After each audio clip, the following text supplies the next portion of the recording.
There you are. I am immortal. I have inside me blood of kings. Yeah, I know. I have no rival. No man can be my equal. Let me see. James Murphy. So that's great. Now I have that fucking Queen song stuck in my head. Well, Yeah. I guess it's a it's great only song. fair. I guess it's only fair for me forcing Grand Duel on you, I guess. Oh, I love the Grand Ole Yeah, yeah. theme No, I, song. I, lo- I love that Queen song too, so it don't matter. I pretty much just love Queen in general. Like, Yeah, same here. all right, Here he so we'll is. see if James Murphy shows up. Oh, I tried to call him, but I don't think he's online yet. So Uh, it's that. because he's working on British internet. Yeah. So it's that damn socialist internet. Socialist third world Well, British internet. Um, that's because they're still beholden to the royal family. that's right. Oh wait, I'm sorry. Yeah, yeah. We just have her on our money, and we smile and wave whenever she shows up, and that's about it. She's the nominal head of state. Yeah, we're she's Tommy, can you hear me? we can We hear can hear you, you. and you sound much Thank clearer. fucking Christ for that. Oh man, I've never had so much trouble getting online in my life.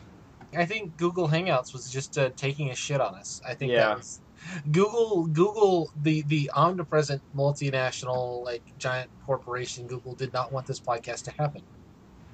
This is simply what happens if you need to discuss the career of Peter Cushing in 2016. Google will not allow it. apparently. Motherfuckers. Anyway, The following podcast may contain adult language and conversations revolving around situations not suitable for immature audiences. Spoilers and general political incorrectness can often be expected, so listener discretion is advised. They must be destroyed on sight.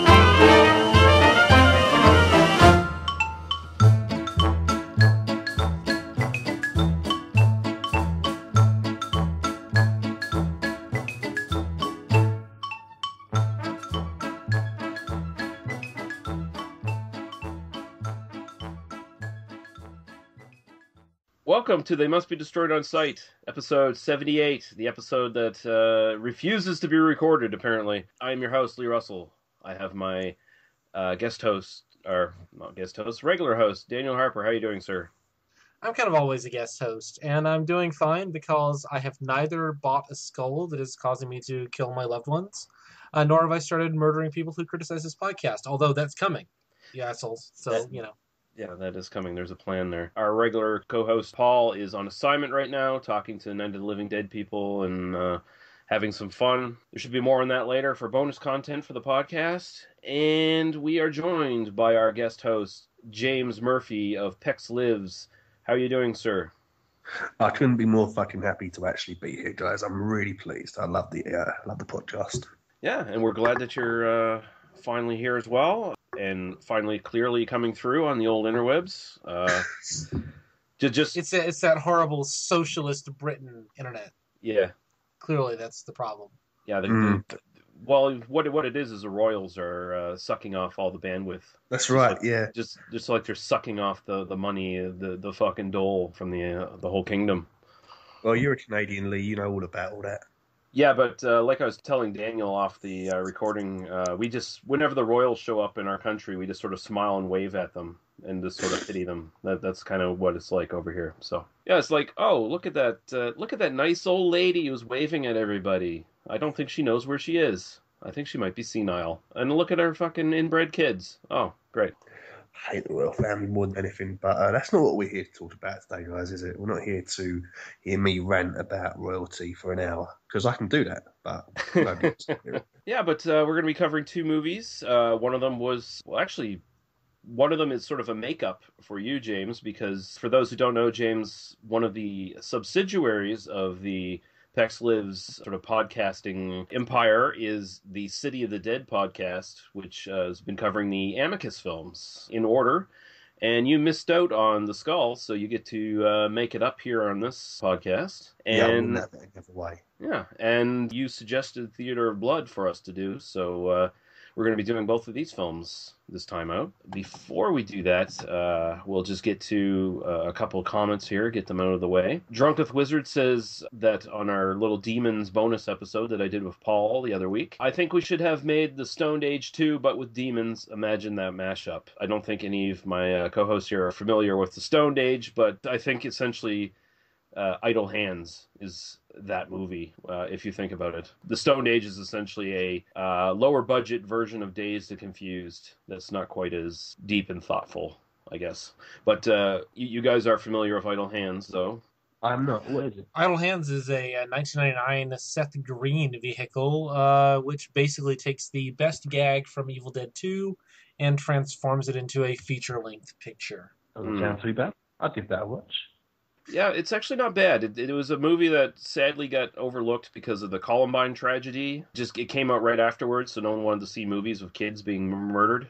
Not so much a Seth Green vehicle, because Seth Green really wasn't. He was just like a side player in that. It was the Devon Sawa who ended up being nothing in the end. Who had like a couple films and disappeared for the most part, and then you had Jessica Alba.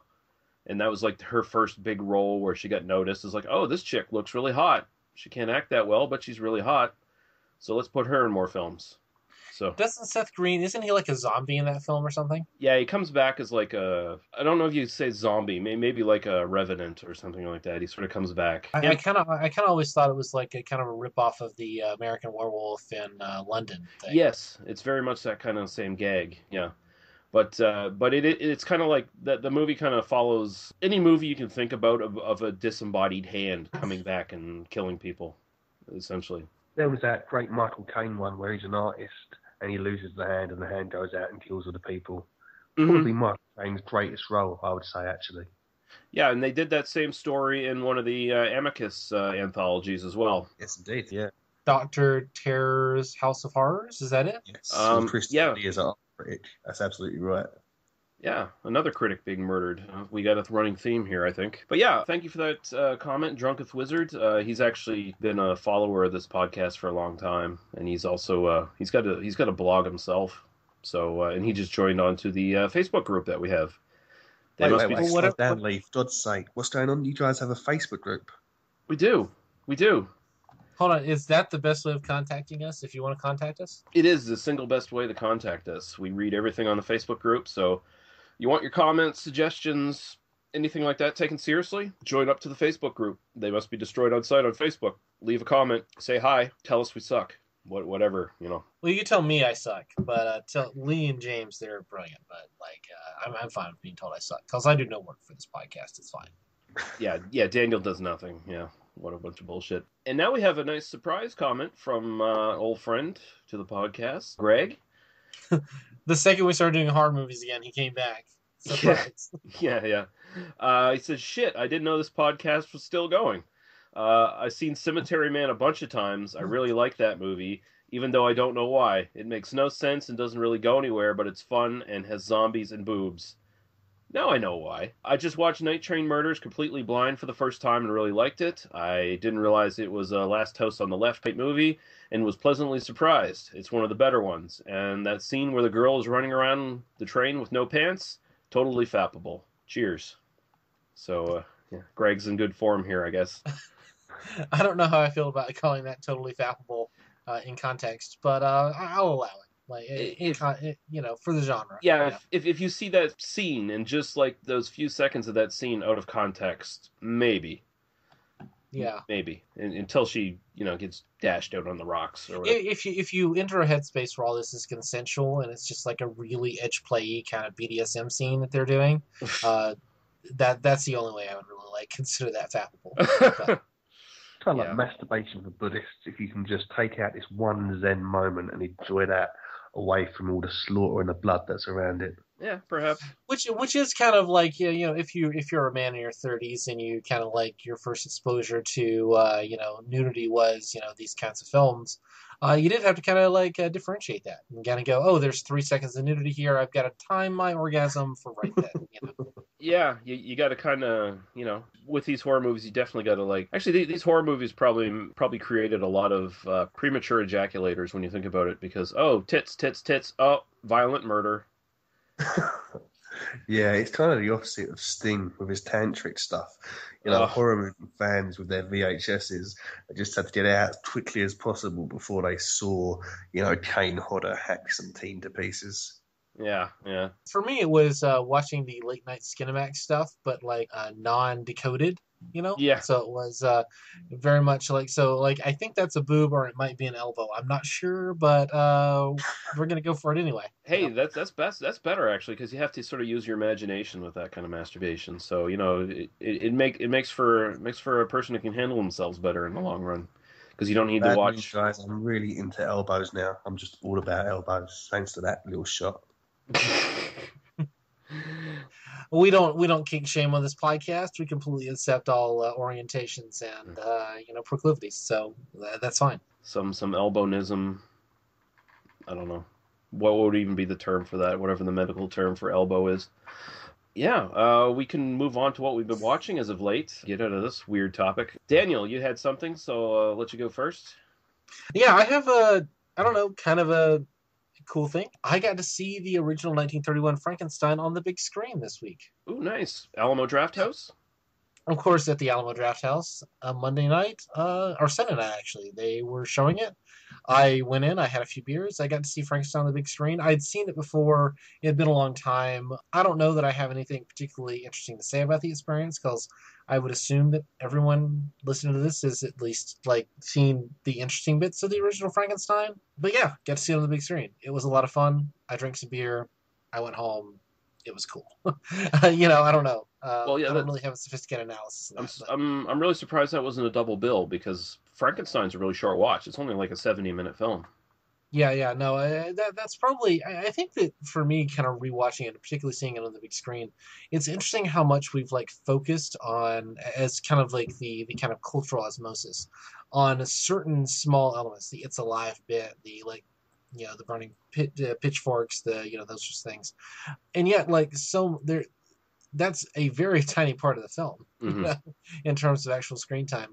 I really wish I know they are going to do Bride of Frankenstein as well, Uh-huh. and I'm thinking about kind of seeing a couple more. I mean, they're doing kind of horror movies all month, so we'll see what I end up wanting to pony up the money to actually go see on the big screen. But it would have been nice if they'd kind of done a double feature. Yeah. But it was a cheap screening, so I don't feel bad about. I mean, anytime you get to see something from 1931 on a big screen today, I will be happy to go see it. It was definitely a fun watch. So I think you'll get more enjoyment out of Bride. By the way, that's actually the superior film in the Frankenstein series. I definitely agree with that. I mean, I've seen both of those. So, I would definitely agree with the general sentiment that Bride is the better film. I mean, it's kind of one of those things where it's almost like it's been so aped and so we've just seen so many parodies of it and so many remakes and so many other versions of it that watching it in its original, the one thing I got out of it was the central performances. Lon Chaney's performance is just it is in some ways the quintessential, but it's also just sort of this is just what Frankenstein is, right? I mean, it's such a part of our culture that we don't even notice it anymore. Yeah. Karloff. And you meant Karloff, yeah. Oh, Karloff, excuse me. I'm because of the delay in recording this. I'm 4 beers in, so everybody, forgive me for that misstatement. Because obviously I knew that was Karloff and not Chaney. Yeah, it's true what you say about Frankenstein. The iconic moments are the ones that will come into Saturday morning cartoons.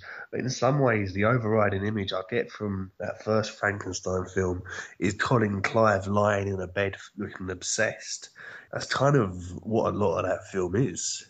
After he's raised the monster, it's him worrying that his bride isn't about to get strangled. Yeah, that film sells that kind of stuff very well. There's great performances in it, but again, I will say Bride is probably the better film. It's the more interesting one, that's for sure. But yeah, both great films. One of my favorite podcasts, Slaughter Film, just did the original Frankenstein and Bride of Frankenstein. So if you want to hear more about those, download the latest episode of Slaughter Film. Go listen to a better podcast. Is kind of what you're fine. Go listen to a better podcast. They are a better podcast. I'll just say that. But yeah, we should be aiming to be the best movie podcast out there. That's come on, Lee. I know let's professionalize here. I know my limitations. We've got James fucking Murphy on this podcast. Clearly, this is going to be the best episode ever. Well, it probably will, but he'll probably disavow it after it's done, though. He'll have nothing to do with it anymore. Fair enough. Kind of the Peter of any podcast situation. I'll deny you 3 times before done. Is there anything you've watched in the last little while, James, that you might want to talk about? Yeah, I'll just briefly say I watched The Conjuring 2. I was aiming to do 31 horror movies in October, and that immediately fell to pieces. I've seen 4, perhaps. But The Conjuring 2, I quite enjoyed the first one a good deal, actually. I thought it was a decent, spooky, haunted house film. And I like The Conjuring 2. It's set in that dingy 70s Britain that's quite a ripe arena for setting there. And I liked it, it was spooky in the right places. It weren't setting out to be any great art or anything. It didn't want to do anything shocking or new, but for wanting to be a spooky house movie, it succeeded quite well at that. And I quite enjoy the people who play those flim-flam people, the Warrens. As a pair of liars being taken seriously in horror movies, I quite enjoy that. The wife, she's still alive. Don't they use her as like a consultant or something like that on these movies, I think? Yeah, they just take them far too seriously. Yeah, I still haven't seen that yet. I have to pick that up. I remember Jack Graham also saying he quite liked it. So, yeah, I'll have to watch that. Hold on. Jack who? Jack I don't know who you're talking about. No, you don't know? This is obscure podcaster and writer. I know a lot of people don't know. I'll send you some links later. Okay. But yeah, I do want to see that. I kind of like horror movies with ghostly nuns, evil nuns. I like that kind of image. Yeah, all right. A couple things I watched. I recently watched a little sort of kind of an independent horror movie, I Am Not a Serial Killer, that came out this year. It's got Christopher Lloyd in it. It's got I think the kid from Where the Wild Things Are. I think that's who it is. I think he's in that film. I think I heard he was in that. Max something, Pet Max something his name is. I can't fucking think of it right now. But really interesting film. But there's basically this teenage kid. He is a classic sociopath. He's got all these sort of signaling points for becoming a potential serial killer. So he's trying to work through not becoming a serial killer. He's got a counselor. He's trying to follow these rules to stop himself from ending up as the next Jeffrey Dahmer, essentially. And people start getting killed in his town, and he decides to take it upon himself to hunt down the serial killer who's killing people in this small, quiet American town that he lives in. He comes to the point where he realizes that it may very well be his elderly across the street neighbor, played by Christopher Lloyd, who is the serial killer, and there might be even more to him than meets the eye, but I won't give away too much. But it's a very kind of slow burn, meditative kind of horror movie with some really freaky elements to it. It's very well acted. It was a big surprise for me going in. I didn't expect too much from it, but if people are familiar with the American remake of, what is it, Let Me In, that vampire movie from, where is it from, Sweden or Switzerland? Yeah. The American remake, which was Let the Right One In, I believe. It's very much has that sort of same feeling, and I thought that was actually a pretty good remake, even though it was pointless, but it was a really good one. Very moody, very well shot. This has a lot of similarities to that, but of course the story is different. And it's really interesting, like just seeing a character who is on the edge of becoming a serial killer himself, trying to fight those sort of desires and those impulses while trying to confront someone who is just totally given into those sort of impulses. So it was an interesting film. I saw this on, I haven't watched it yet, but I saw it was on Netflix, and kind of, I mean, just that title, I'm Not a Serial Killer, just kind of makes me, I kind of want to see that. And based on your description, I actually now really do want to see that. So hopefully in the next couple of weeks I will see that and tell you what I think about it. But in reality, it'll be like 6 months from now. I'll finally go, oh yeah, remember that thing we were talking about? Like, yeah, I'll finally get around to it. Because that's just the way I watch movies these days. But yeah, fair enough. The other thing I watched, actually just watched it today on Netflix. The 1959 version of Journey to the Center of the Earth. Nice. Yeah, with James Mason, with Pat fucking Boone. I don't... With James Mason and Pat fucking Boone. Hold on, was it 1959? Yeah. And all I'll say is I actually want to save this one for review on the podcast at some point. Pat Boone is I don't know what is more unbelievable. Pat Boone as a Scotsman or Pat Boone as a fucking scientist. Because he plays both in this fucking film and neither one is convincing at all. But the rest of it is actually really good. Essentially, if there was no Pat Boone in this picture would be fucking note perfect. But So now I kind of want to do this and pair it with The World Is Not Enough, which had Denise Richards as a scientist. yeah, it's about on the same level. And compare who makes the worst on-screen scientist. Well, at the very least, Pat Boone can convincingly read his lines, so you can kind of maybe buy he's a scientist, just as his character. But if you know Pat Boone, Pat Boone's not. He's about the furthest thing away from a fucking scientist you can think of in real life. It's funny, like my reference point, my mental reference point for Pat Boone is the 80s metal covers he did in the mid-90s. Yeah. Oh, yeah. So I always think of that because in my dorm room we had like a bunch of guys. There was like this one dorm where they had like that album cover on their like dorm wall. And so you'd go in there and suddenly they had that. And so the idea of Pat Boone like wearing bronzer and a black leather vest, like that's my mental image of Pat Boone all the time. Yeah. Pat Boone's absolute garbage. Apparently, when he first got signed onto that film, he had this deal where he was trying to get like 6 or 7 of his fucking songs on that fucking film. And they cut it down to like 2, but because thankfully they wanted the film to actually be watchable. So Those mates just said, "No fucking way." Yeah. No fucking way. Yeah. No fucking way. Get Pat Boone off of my fucking set. Well, if you do want to see a Journey to the Center of the Earth, The World Is Not Enough, twofer for the Amsterdam site sometime. And actually, I think that would be a good Christmas episode because obviously Denise Richards is is playing Christmas Jones. As you know, Christmas only comes once a year, which is the one good joke in that movie. Hey, I bet you Pat Boone only came once a year too. Because he's a hardcore Christian. Yeah. Go and comment on our Facebook group. That's the best way of getting in contact with us, really. So yeah. But yeah, both highly recommended. So I think we can move on finally, get to our movies today. And the first one we're going to talk about is The Skull from 1965. It's a new height in fright.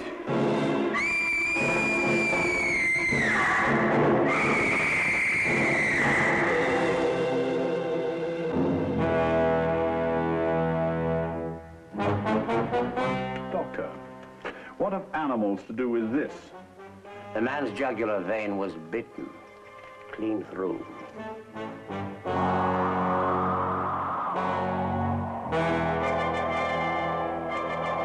Never before such diabolic evil as the skull. I found in the morning that the skull had been removed. Who removed it? Those who use its power. Invisible beings, spirits from a strange, evil world. The moving skull spreads its freaking terror everywhere.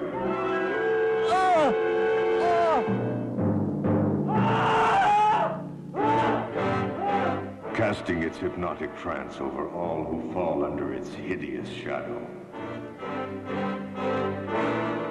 Turning a lover into a killer at its evil command. Never before such blood-curdling horror as the skull.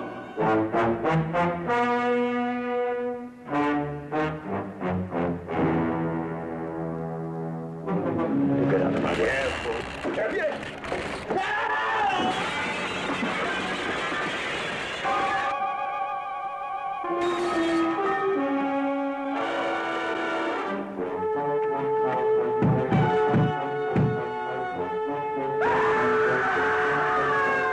When the skull strikes, you scream.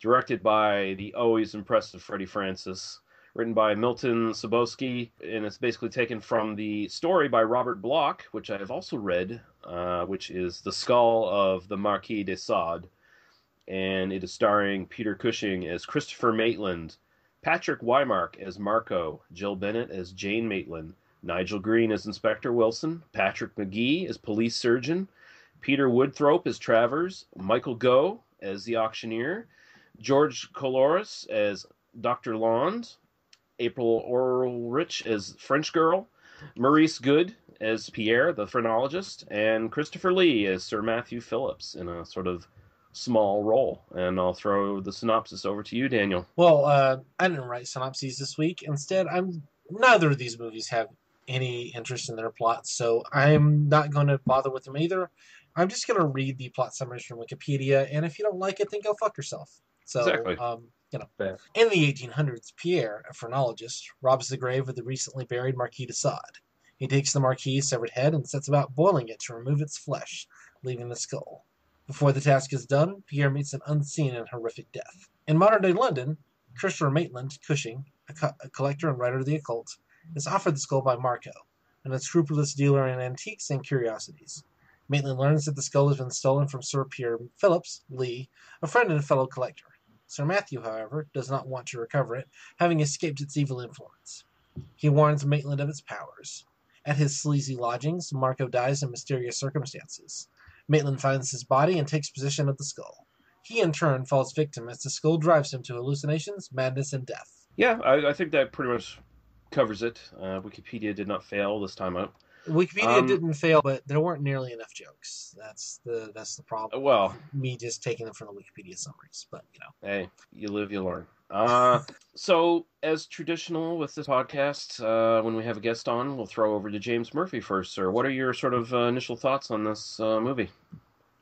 It ain't a knockdown, drop-dead classic horror movie. You don't go to it for a spine-tingling, hardcore good time.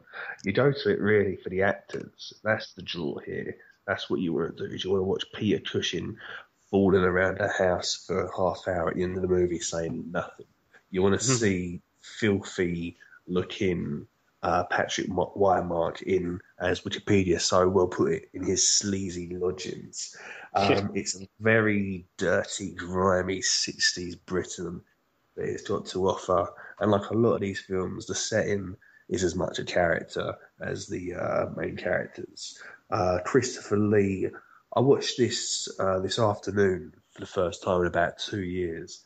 And because the way I came across it in the first place was searching Christopher Lee's name in Netflix, I was very disappointed by the amount of Lee that was in the film. But this time I remembered him being barely in it, and I was pleasantly surprised at how much it was that traditional Cushing Lee twofer.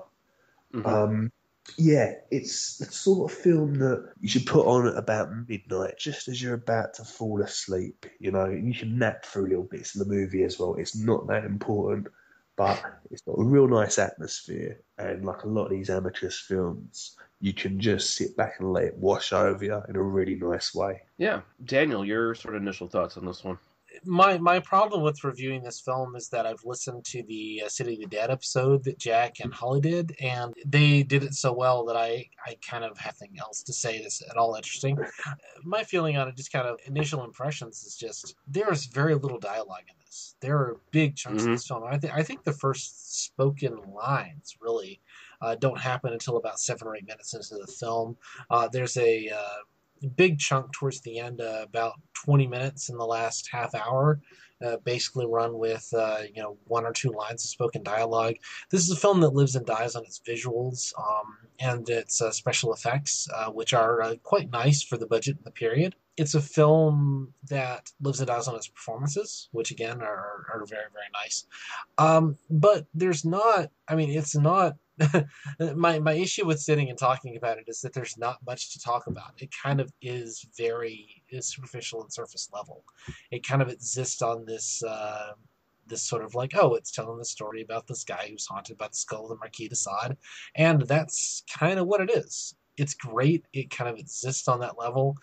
It's very evocative. It's very it works very well as an experience. I don't know that I ever needed to watch this twice, and I have seen the film twice because I watched it before listening to the original City of the Dead podcast. That's the film it is. I would have really appreciated seeing this on the big screen first. I think it would have been a really great experience on the big screen. Mm-hmm. For me, it's just kind of like, there's just no... There's not a lot of meat to it. It doesn't give me anything to really like sit and want to like chew into.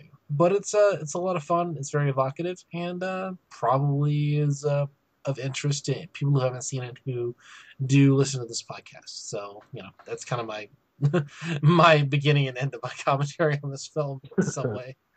Yeah, for me, this is one I do watch every once in a while. I do love this one quite a bit. Honestly, this is probably hands down, in my opinion, the best sort of non-anthology film that Amicus did. Amicus, of course, are usually known for doing big anthology films. Unlike a lot of other films, this one, a lot of their stuff is set in modern times for the Amicus anthologies. So there is a difference here from the Hammer stuff, which is mostly period pieces. I think this is probably a tour de force, in my opinion, for Peter Cushing. It shows what a just straight up great actor he is, because, like you said, not a lot of dialogue in this film. It is very much held up by not only his usual greatness when he's speaking lines, but just his physical performance in this film is really good. Very emotive, very, very powerfully done. There's this really great sequence halfway through the film where the skull induces a hallucination of some sort on Cushing, and he finds himself up against this basically kangaroo court where he's forced to play Russian roulette, and then he's thrown into basically a hallway and jailed.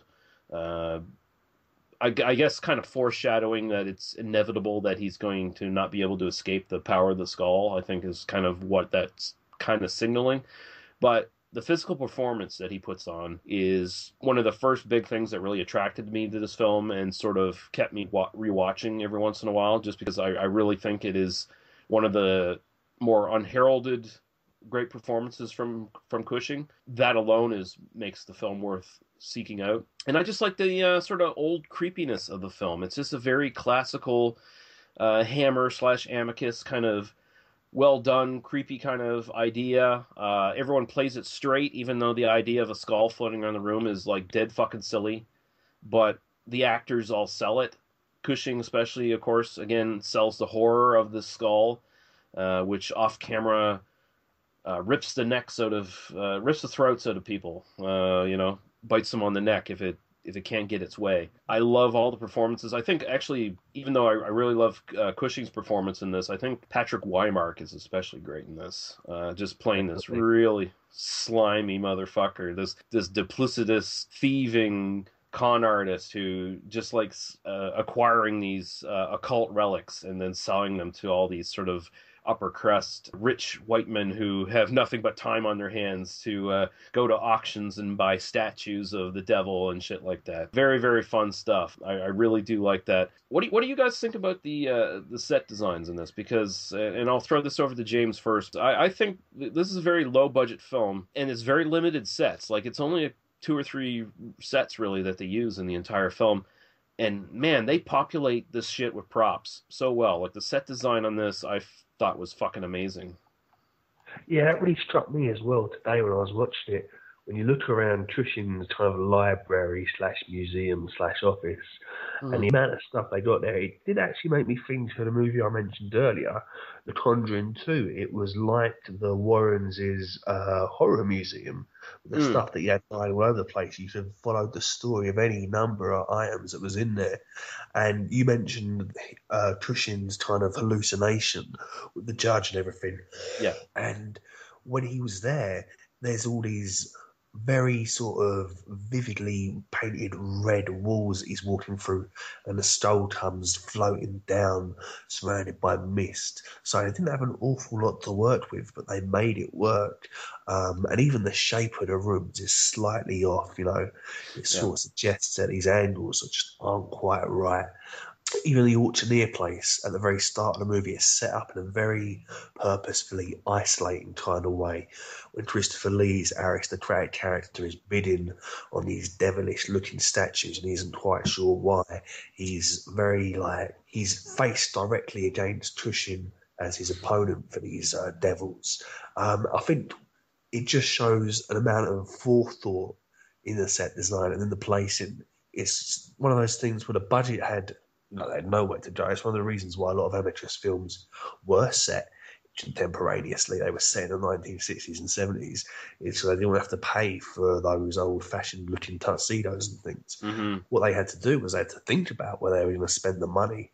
And this rivals like Roger Corman in terms of well-used limited sets. Yeah, good point. Cushing has the most goddamn purple fucking Victorian wallpaper in his study there. It's absolutely beautiful. I want that fucking room. I want to live in that fucking room. It's magnificent how fucking the amount of detail. Like I've seen a lot of films from this period, and I kind of say that if nothing else, this film kind of trumps pretty much every other film of this sort from that period as far as like set design goes. Like they make the most out of just the limited sets they had, and everything looks good. Everything from that to the apartment complex that Marco lives in.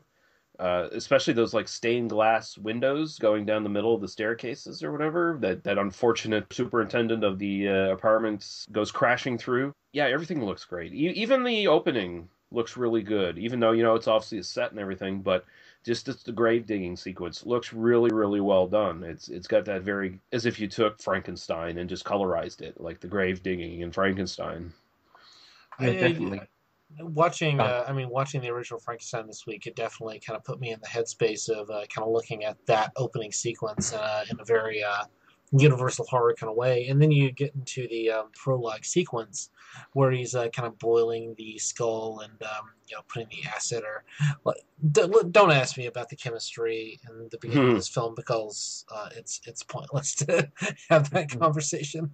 The in the bathhouse he's kind of there. You kind of get the steam, you get the kind of set design, you get the beautiful girl in the tub, which is always appreciated. She becomes a character a little bit later on, but there is this sort of sense of it's using its set design to evoke a particular time and place. You're right, it is a low budget film, but it doesn't feel low budget. It feels like, this is just kind of a movie that exists in the time period.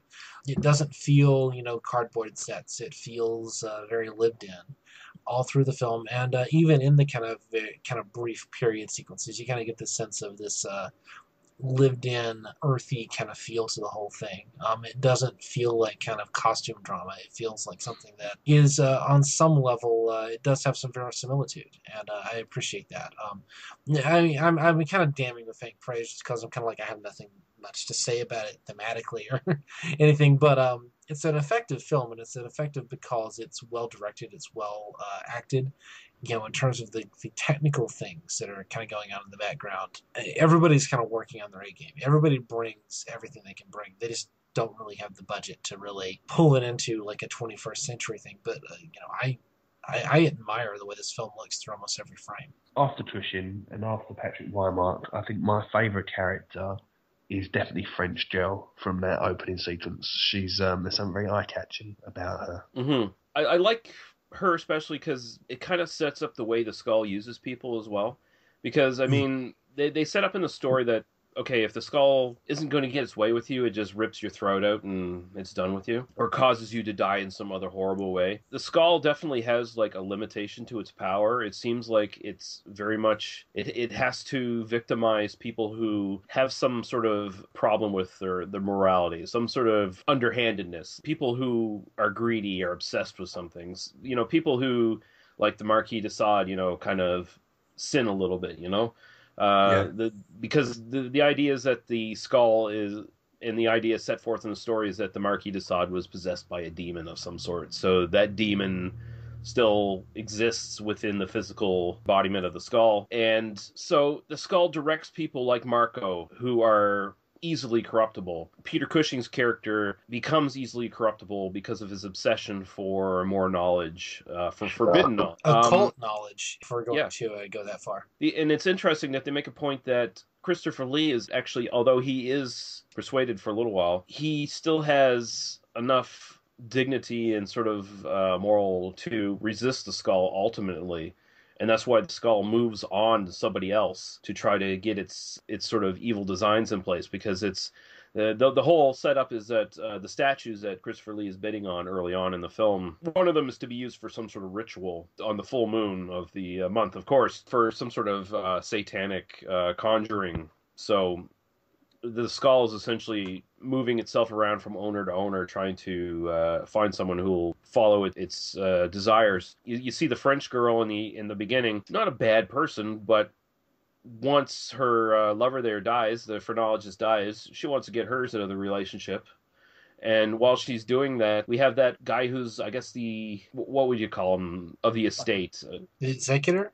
Executor of the estate, exactly. Thank you. He seems like he's kind of going to be there to kind of get his own as well, you know? Like, he's thumbing through the guy's stuff. He's throwing out stuff that doesn't look interesting. He's kind of putting stuff aside that does look interesting. So he's not quite on the up and up. So he gets corrupted by the skull. So there's this theme of corruptible people being used by the skull. Ultimately, in the end, Peter Cushing ends up dying, but he does at least make the turnaround to save his wife at the very least, if he can't save himself. But I thought that was an interesting theme in the sort of story. It doesn't punish the French girl for her sexuality either. No, I mean she's presented. I mean she's like, oh, I want to fuck this. I want to fuck the phrenologist.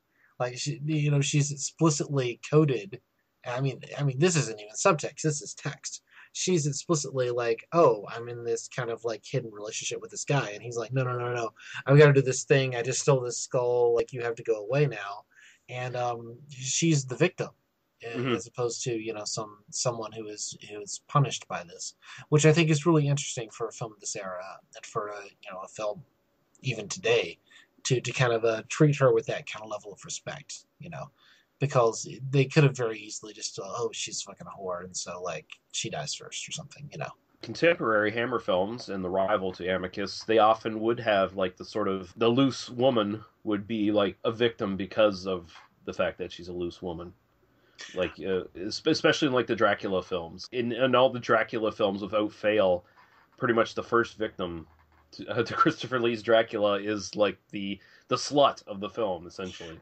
I was thinking about Drink the Blood of Dracula when I was watching this the second time, kind of in that, treatment of sensuality, and particularly in that first, 7 or 8 minutes. I don't necessarily have a thought because it kind of gets dropped immediately, and then you only get to see that like towards the very end with the way the film treats his wife, Peter Cushing's wife, towards the end. But I was definitely kind of thinking that rewatching this that there is a kind of sexualized reading that sounds really interesting to me, but the film kind of drops it. So yeah.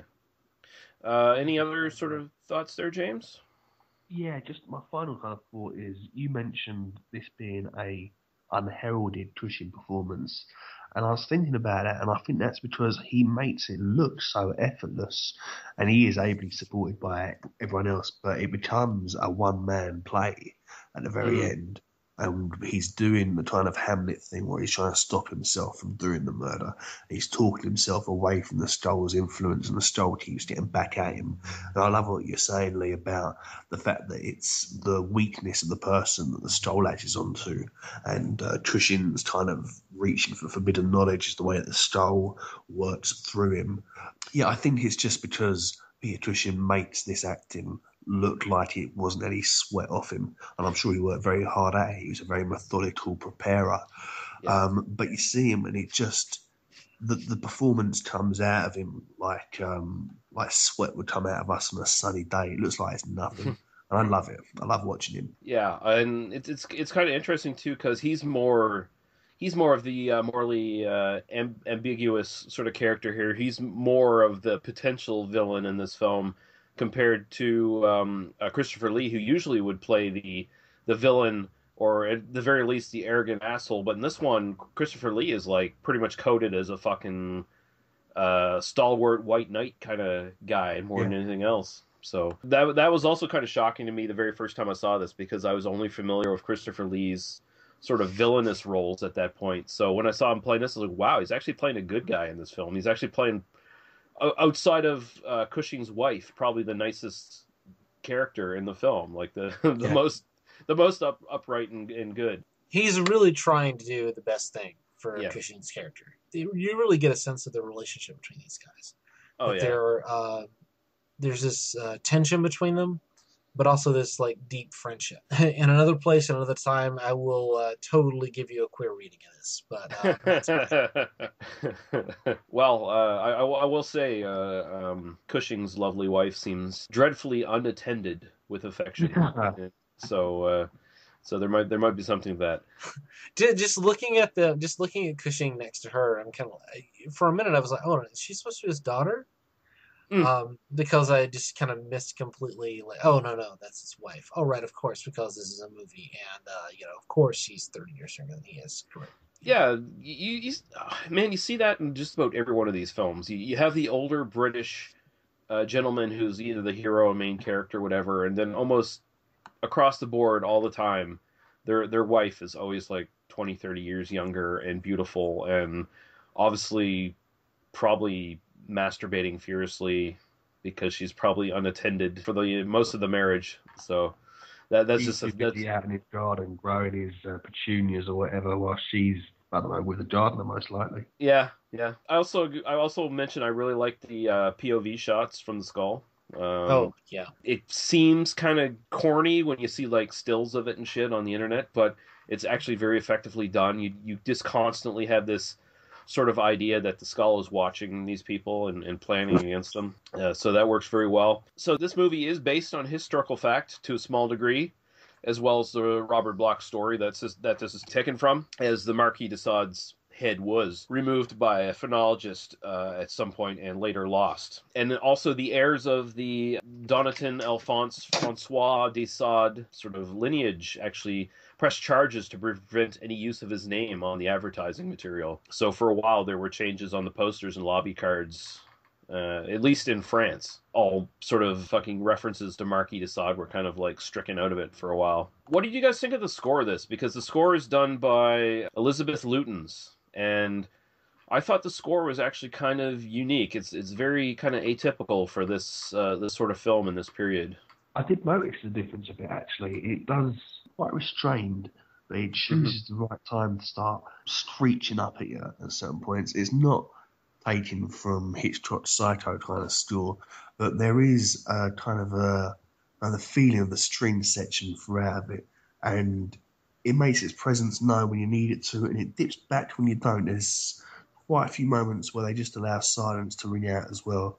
But yeah, I like the story in it. I think the best thing I'd have to say about it is just that I didn't notice it much, which is, for a score of a film of this kind, it's basically means it worked on me without drawing attention to itself. So next time I watch it, I'll definitely keep an ear out for it. Yeah, it's very background. It's not like your Bernard Herrmann kind of stuff that you were getting at this period. That is very much more kind of structured. The score from Elizabeth Lutens is very. I felt it was kind of very chaotic in a lot of ways. Like it's very more kind of jangly and chaotic and disordered, but very effectively done. It's very restrained at the same time. It's just not your typical kind of like Hammer score that you would get at this point in this period. So it does stand out if you actually pay attention to it. And I recommend people. You can actually find it in 2 parts on YouTube if you look it up. Let's see here, DVD info for this one. The DVD I own is from Legends Films in 2008. It's a really good release. I think you can still find it. There was a Blu-ray double bill of this release by MGM with The Man Who Could Cheat Death from Paramount Pictures, which is also an excellent film. And I think there was also a bare bones DVD of that at some point before that too. But those are sort of the best ways to get it. Although of course you can find it, I think YouTube and Daily Motion both have it. And what about Amazon Prime? Did they have it on there, Daniel? Do you know? It was not on Amazon Prime. It is available on Amazon for rent for like $3 if you want to give Amazon a few of your dollars to watch it officially. But I watched it on one of the pirated versions, so Yeah. All right. Unless anyone else has anything to say, we can move on to our next film. Theater of Blood from 1973.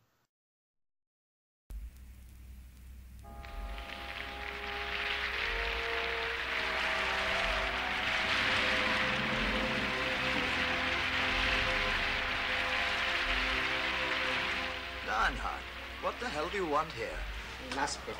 Quite insane. Oh my God.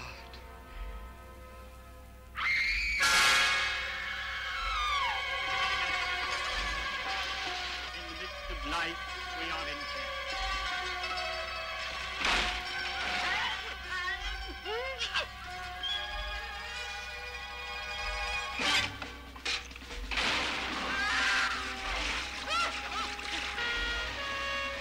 I'm sorry to have missed the meeting, but my heart is with you. Can't believe it. His head cut off.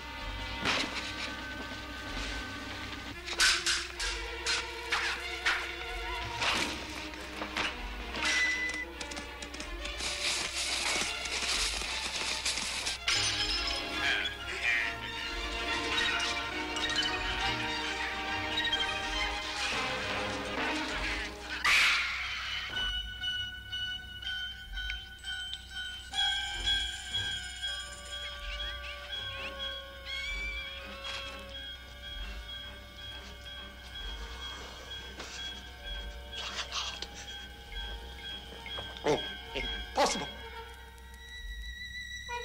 Good day, Mr. Devlin. Come, fire, consume this happy world, and in its ashes, let my memory lie.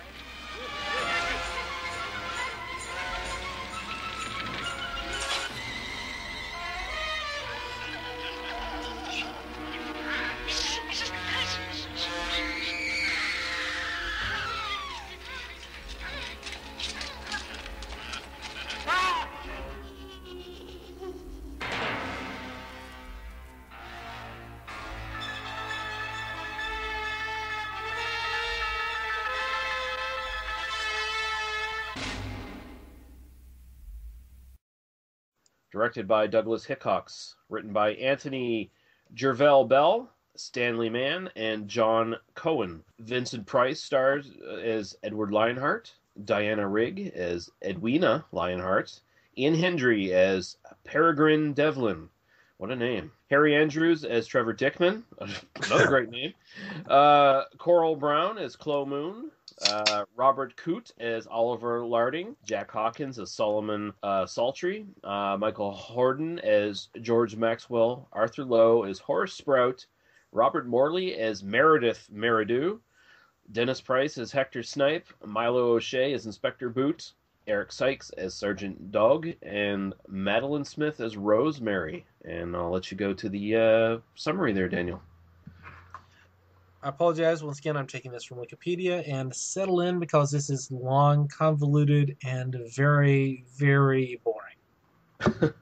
After being humiliated at an awards ceremony, Shakespearean actor Edward Lionheart commits suicide by diving into the Thames. Unbeknownst to the public, he survives and is rescued by a group of vagrants.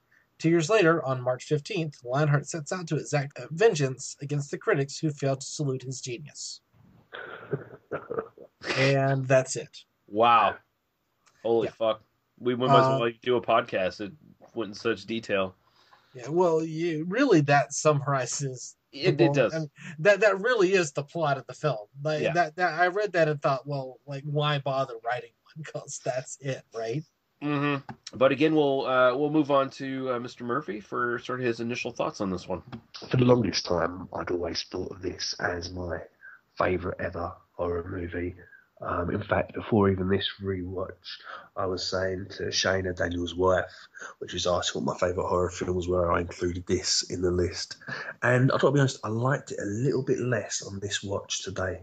Didn't hold up as all-time 100% perfect film, which is what it was when I saw it for the first 3 or 4 times. It hit me in exactly the right spot at exactly the right time. Whereas this time I did see its flaws a little bit more. But what it is incredible fun all the way through. And you've got one of my favourite things in the world again, which is 1970s London as a character in this film. Just the devastation of it. It rivals those great New York films in the 70s as well, where you just get right into the dirty fingernails of a city. It's a little bit broad at times. I don't particularly agree with its monsterizing of the homeless, which was something I noticed more this time that kind of hampered my enjoyment as well. But there are some amazing moments, and seeing Price do what he was born to do, which is to overact Shakespeare before stabbing motherfuckers in the heart. You can't argue with that. And with the beautiful and entrancing Diana Rigg and a cast of amazing British character actors getting murdered one by one, it is still, in my opinion, a great movie. Yeah, Daniel, your sort of initial thoughts on this? Shall I walk you through my process of watching this film? Go ahead. Okay. I think I've made it pretty clear that a lot of times when I'm presented with titles on this podcast of films I don't know, I don't look anything up. I literally just kind of sit down and watch. And typically, I'll kind of start like, oh yeah, I'm going to watch this in kind of 2 segments.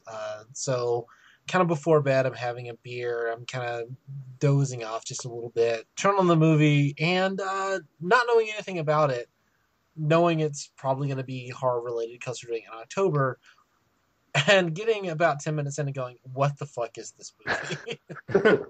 Because basically you get, dude shows up, cops, kind of doing their thing. They say, hey, come on, you gotta like force these vagrants out of this building, and then they murder him. If I had known, oh no, this is a film about theater critics being murdered by an actor, definitely would have given me a better perspective in which to view this. Coming into this blind, it was a very surreal experience, and not in a bad way at all. But I kind of came to it more sober the second time. Started it from the beginning and went, oh, okay, I get what's going on now. I really like this film. It's a lot of fun. It's a black comedy. I don't see this as a horror film at all. Yeah. It's a aggressively bloody film for the time period. I really appreciated the level of gore that they go to. I really appreciate that it really is just kind of doing this kind of gory comedy, black comedy kind of thing. I love the performance at the center of this film. Vincent Price is amazing in this. Mm-hmm. I love him as the kind of overacting Shakespearean actor, and the various performances that he does as the kind of like the characters who are murdering the theater critics. He's kind of proving what a great actor Lionheart is by being able to do this. I love that element of it. I love the kind of vignette quality. I think it's a really, really fun. Every little 15 minutes of this just kind of like acts as its own little short film. I do think as a film it's a little bit long. It's an hour and 45. I think at 90 minutes it would have flowed a little bit better and just kind of been a little bit easier to take in one go. But there's a lot of fun stuff in this. I really enjoyed it, particularly just for Vincent Price's performance. I mean, this is one of the best performances I've seen in a film this year. I do think for myself, kind of watching it, particularly in that first hour or so, I kind of ran into I don't know the Shakespeare well enough to know if there's some deeper meaning that I'm missing by not knowing these sequences. So I would like to kind of go in with a little bit more of a fine-toothed comb on this. But a really, really fun movie that I'm really glad you guys introduced me to. Nice. Yeah, this is fucking amazing. This film is it really is. There's a reason why a lot of people sort of look at this as like one of the best Vincent Price movies overall. You're definitely right. It's not so much a horror as it is more of a black comedy, although it still basically fits into the horror genre. And at this point, we're getting to the 70s. By the mid-70s, Hammer is pretty much fucking dead. Traditional British horror is pretty much dead at this point. This film's kind of a gap bridger. It's very much kind of bridges between your more traditional gothic British horror films and kind of moves on to more of the video nasties era with a lot more blood, a lot more. Where would the Giallos be at this point? Giallos would be firmly at their peak pretty much at this point. It definitely put me in that mindset. I mean, just in terms of the way that it treats some of the gore, the way it treats some of the violence, and the way that the slightly askew comic, kind of wallowing in it, but without kind of taking the violence seriously, sort of thing. Yeah. This is a great performance from Price, and it was said perfectly. This is pretty much the perfect performance for him. This performance was made for him, this role. He gets to be... It's funny. It kind of mirrors what real critics used to say about him. Where a lot of the real negative criticism of Vincent Price was always that he was a hammy theatrical actor who did these shitty horror movies that no one took seriously, which is absolute bullshit. He was actually a great fucking actor, and he proves it here because he sells it throughout the entire thing. I mean, it is fun.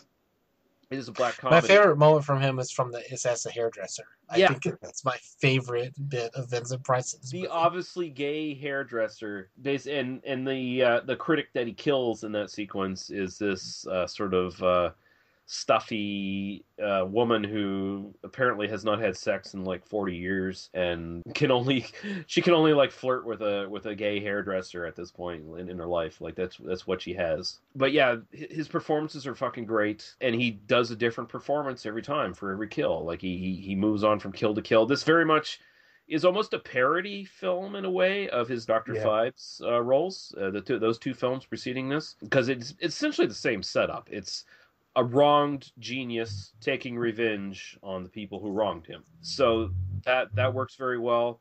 I definitely agree with you, James. The treatment of the homeless in this is very kind of awkward in a way. It's like, okay, yeah, so the homeless are all basically just homicidal drunks. Yeah, and they're supposed to be drinking methamphetamine, right? No. This is supposed to be... No? It's a bottom shelf spirit. Is methylated spirits, not a methamphetamine. Okay. My partner made the same mistake when we first watched the movie, but methylated spirits is something that I don't even know if you get outside of England. I don't know if you can still get it in England today, but some of my grandfather's friends, the dirtiest, grimiest, wrinkliest of men's, would be drinking meths on a street corner. So is that like a menthol flavored thing, I don't know. Or is it called methylated because it's like the first runnings from the still and it's got a bunch of methanol in it? Maybe. I couldn't tell you. It looked like a liqueur of some sort, though. It didn't look like hard alcohol, like straight up whiskey or something like that. It looked like a lower hard alcohol, like a 35% liqueur of some sort, right? I was just kind of, the first thing I noticed was they're all drinking this purple drink, and I thought it was I thought it was trying to code them as being in a cult at first, like that it was supposed to be some marker of this subgroup. I thought we were going to get a reveal where Vincent Price was basically had addicted this group of homeless people to his to this drug, and that's why they were following him, which probably would have been more interesting in terms of at least justifying the fact that the squatters have just decided to commit murder alongside them. It's weird because they have no real motive. It's almost as if there was at some point in the writing of this film that they had this idea of the lower class rising up and killing the upper class. There was some sort of idea of that in the story, but then they never really flesh it out at all. Basically, Vincent Price becomes the tool of the lower class to rise up. Well, he kind of falls from grace. Literally falls from grace, and then is embraced by his performance, his acting is embraced by them. And even though they don't necessarily get it and they're not even paying attention to him, they kind of accept him as he becomes this leader character, which it's Hollywood. It's not Hollywood, but it's a movie. He's so over the top, and these vagrants are essentially over the top too, in a specific way. And I think they were all played by ballet dancers. By the way, I don't know if that's 100% correct, but I think I read that somewhere that they're all kind of ballet dancers or dancers of some sort. So the way they move around in this film, they're constantly moving around Vincent Price, or they're tackling one of his victims and holding him in place and shit. It's a very interesting kind of dynamic. It works very well, I think. Yeah, politically, I would definitely have some issues with the way that the vagrants are treated in the film, because they have no like individuality or personality. Yeah, and we don't get any kind of sense of that. But I kind of, it's almost like within the narrative of the film, they're treated as almost like an expression of Vincent Price's or Lionheart's rage at the way he's been treated by the artistic community. And I mean, ultimately, there is this kind of thing. This kind of goes back to She Killed in Ecstasy in a way, for me. I'm kind of on the critic's side to some degree, right? Yeah, we gave him a bad review. That doesn't mean you get to kill us. You know what I mean? Yeah, well, like there's that. You're kind of a hammy actor. Describing as a hammy actor, like go fuck yourself. Yeah, and there's like that line from one of the critics, the one he suckers into. Oh, we're gonna restart this theater or whatever. Like one of his first victims, the one who gets speared, and then later dragged by the horse. And I seem to recall you gave me a bad review. As we're only human. We all make mistakes. And then Vincent Price is like, I don't agree. He's basically like, fuck you. You gave me one bad review, therefore you get to die. Yeah. I think our iTunes reviewers they give us bad reviews. I mean, I'm going to hunt them out and beat them over the head and stab them in the heart. Well, here's the thing: we don't have any iTunes reviewers, as far as I know. So. Well, that's because we're not as good as Vincent Price is in this movie, so Yeah, goddamn. Yeah, anything else you want to bring up there, James? Feel free to interject. Yeah, I'm not as much of a Shakespeare aficionado as Jack Graham, for example. But I absolutely love the way they've taken these things from each of these plays. There's a moment where they realise that Lionheart's on the go again because he's the only actor who would have the gall to rewrite Shakespeare. But the way they use the lines from the plays, I do love the kind of episodic nature of the movie and the way that Shakespeare's dropped in these kind of ways. One of my favourite scenes, and it's a scene that I saw when I was small. Actually, it was on British TV quite late at night, and that's when he goes in as the French chef and feeds the British his dogs and the pie until he dies. So gross. I mean, doesn't this like presage Seven and Silence of the Lambs and all that Thomas Harris bullshit? That's such that same idea, right? There is the element of the gimmicky serial killer as well as the police procedural as well, because it boils down to the youngest critic sort of catching on to the modus operandi of the killer and deducing who the killer is. So there is that aspect of the film. You're right. Yeah. Sorry, didn't mean to interrupt you, James. No, I was just like, for me, that's like one of those like, holy shit, fuck you, David Fincher, Like, Lee, you mentioned the Dr. Fives films, and I think this is much, much better than both of those films. I'm not particularly drawn to those pictures, actually, mostly because they make the ridiculous mistake of not letting Vincent Price use his voice very often. Yeah. And with that voice, why would you want to hear it come out of a record phone and then not at all? And this is a film about the luxuriance and suaveness of what Price can do with that magnificent speaking voice. Yeah, but as you say, this does presage a lot of what would come after. There is that slasher with the ironic kind of twists and turns that you'll get. People are made to pay in a particular way that suits them.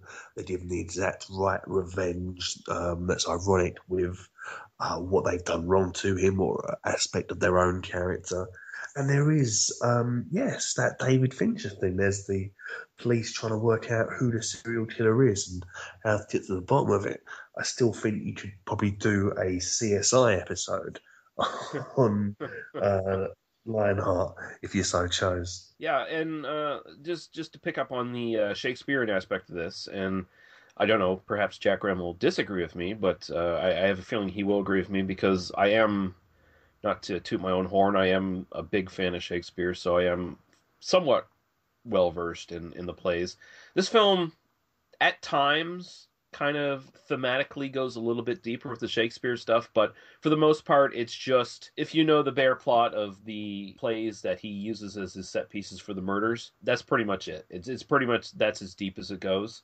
Although thematically, at the end, the very last play that he tries to recreate is King Lear, and the ironic twist there, of course, is that it actually does follow King Lear. The loyal daughter dies, and then King Lear himself dies, mostly as a result of the grief of his daughter's death.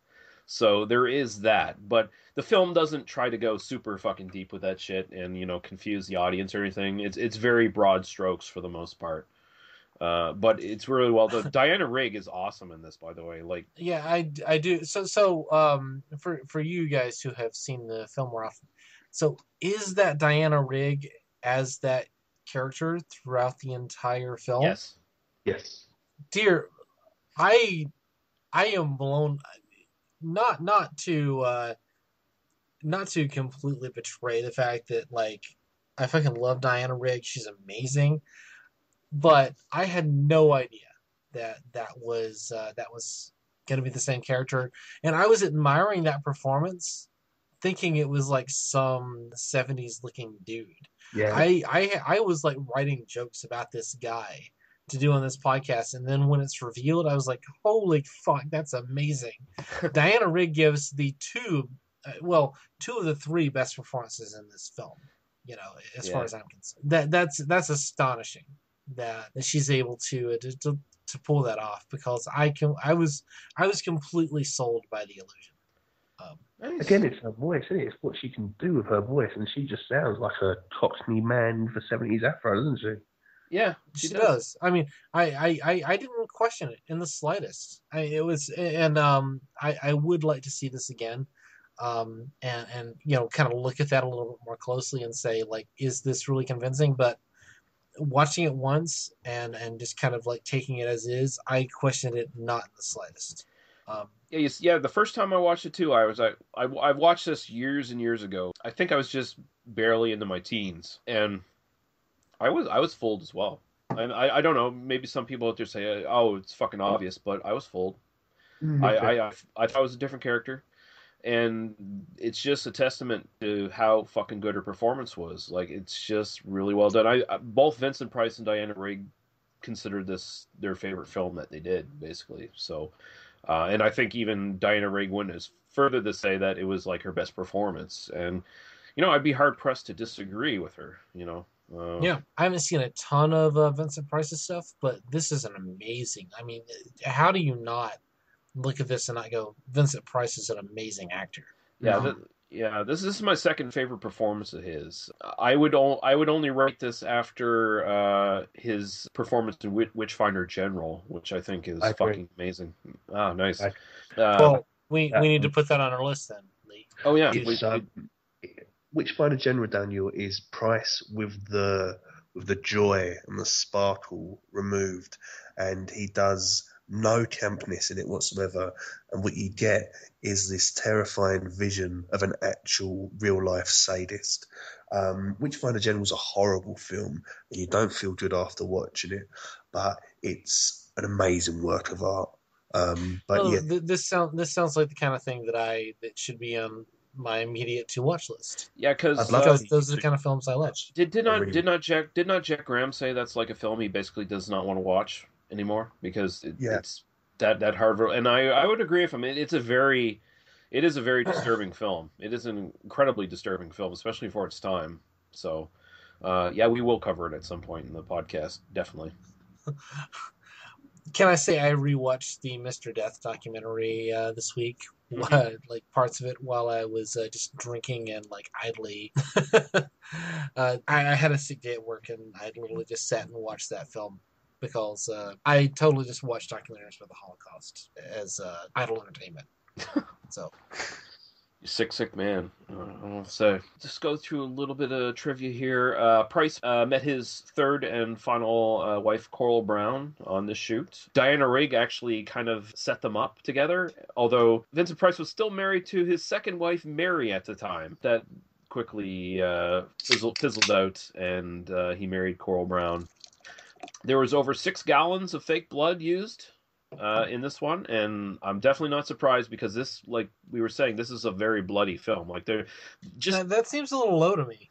I mean, that spear scene, the guy who gets speared, like, man, the amount of blood that comes out of him when he gets speared, that was pretty goddamn impressive. And let's see, the name of Diana Rigg's character is actually derived from that of Edwina Booth, daughter of actor Edwin Booth, who is considered to be one of the greatest Shakespearean actors of all time, and also his brother John Wilkes Booth, who is also quite infamous, but for different reasons, of course. I don't have any comments that I've ever said on any podcast at all about anyone shooting a president in the head. No, you guys have never done that. I'm quite surprised.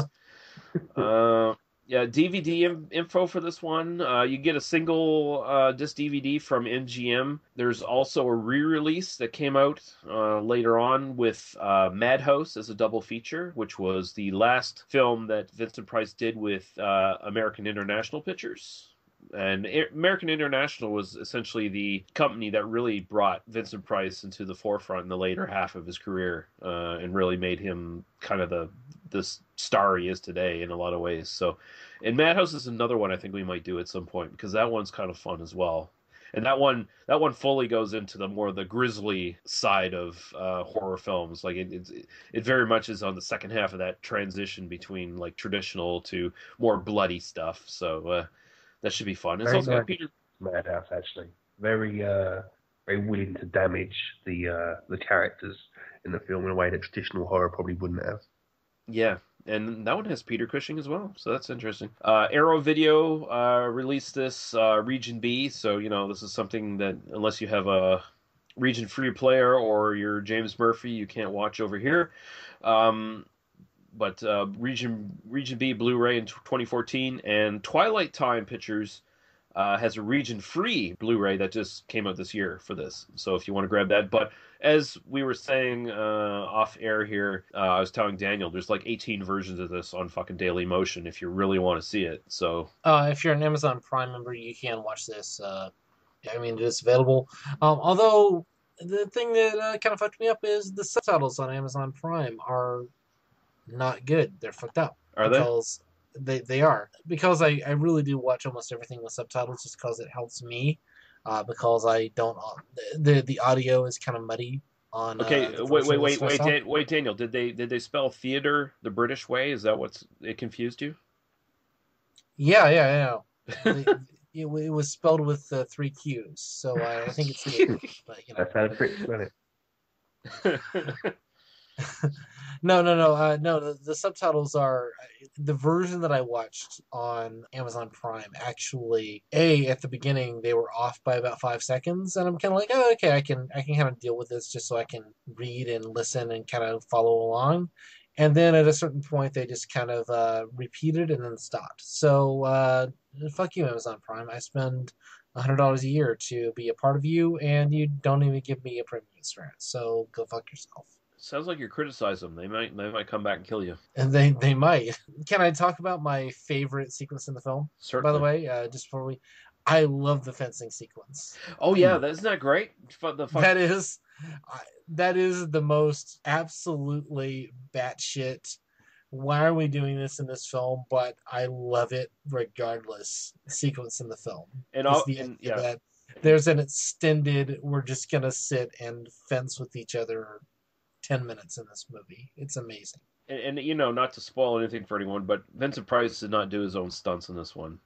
Well, you kind of get that point. The thing with doing we're going to do fencing in full garb is, and then we pull our masks on, and then suddenly the stunts start happening, and I have no idea why that happens. And suddenly actors put on the garb, and then they can do backflips and shit. I don't know why that happens. Yeah, and you'll also notice that Price's character has like fully black hair coming out from the back there, and it's like, okay, yeah, that's obviously not Price, but I don't give a fuck, because they're fencing and they're jumping off fucking trampolines while they're fencing, and it's fucking amazing.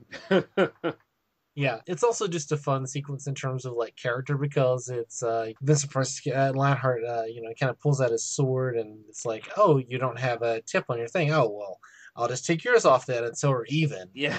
And, oh yeah, I'm gonna murder you. That's Yeah, fuck. This was a fun episode, gentlemen. I'm going to throw over to James Murphy first. Tell everyone where they can find you on the internet, sir. You can find basically everything I do over at pexlives.libsyn.com, or you can go via arudatorimpress.com. We post everything that we do up there. I'm a proud part of that with Daniel and Shayna and Jack Graham and Kevin Burns and Phil Sandifer and Jane Campbell. It's a real nice website. You can also follow me on Twitter at JMCM1916. So that's where I'm at. Awesome. Daniel, where can people find you? Go follow James Murphy at JMCM1916. And you can find me at oispaceman.com, oispaceman@libsyn.com. I'm trying to write more at Arudatorum Press. I'm supposed to be doing an essay a week, but like that barely ever happens. But tons of podcasts and stuff. Go find me at Daniel Lee Harper on Twitter. I don't know. People who listen to this podcast weekly like know where to find me. Why do I do this every week? That's the I don't know. I just want to give you an opportunity to talk about yourself. Feed your ego. I hate feeding my ego at this point. Your podcast makes me hate feeding my ego. I feed my ego on my own podcast. So Okay. Well, next podcast, I'm not gonna fucking ask you anything. And I'm gonna interject it and then throw it in. Well, there you go. Fuck you. There you Why go. Don't you tell me? VoiceRadio.com. Go follow me on Facebook. Exactly. You see, I'm a master of psychology. Yeah. And of course, you could follow us. We'll feed into the Nosferatu. Yeah. I will fit it into the Nosferatu theme for next episode. Oh, by the way, that's what we're doing next episode. Ha. Yeah. Potentially, if we can get scheduled with Jack Graham, we're going to be doing Nosferatu next week. The original and the Werner Herzog remake. But you can find us at tmbdos.podbean.com, where you can find all of our links to iTunes, Facebook, YouTube. Facebook is the best place to get in touch with us, so go there. They Must Be Destroyed on Sight on Facebook, and put your comments, your questions, all your feedback there, and we'll read it on the air, we'll respond to it, we'll take it to heart, or we might just laugh at you. Who knows? We'll tell you to go fuck yourself, basically. Yeah. James Murphy, it was an absolute pleasure to have you on, sir. Thank you very much for joining us tonight. Okay. Is he gone? Did we lose James Murphy in the last 2 minutes? Seriously? Was that what he said, that he had to go?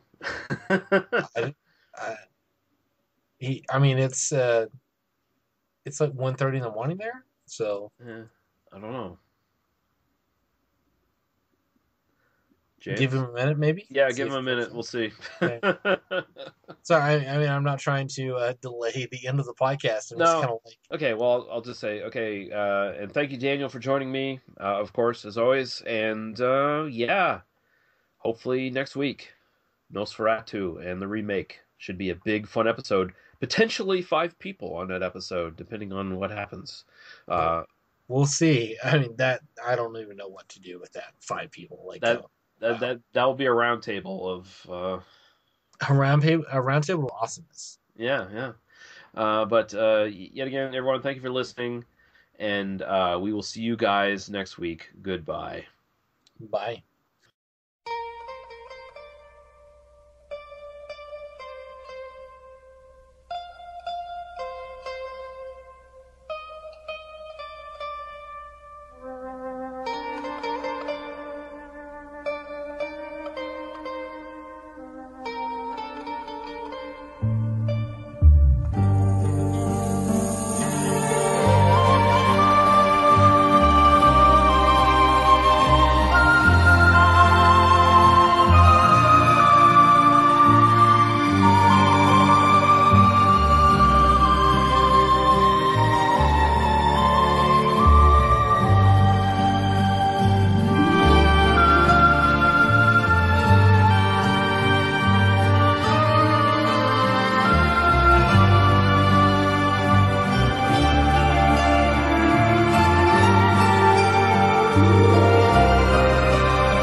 Thank you for listening to They Must Be Destroyed on Sight. For past episodes, links to the host's other stuff, and links to various podcasts and websites of similar interest, please visit us at tmbdos.podbean.com.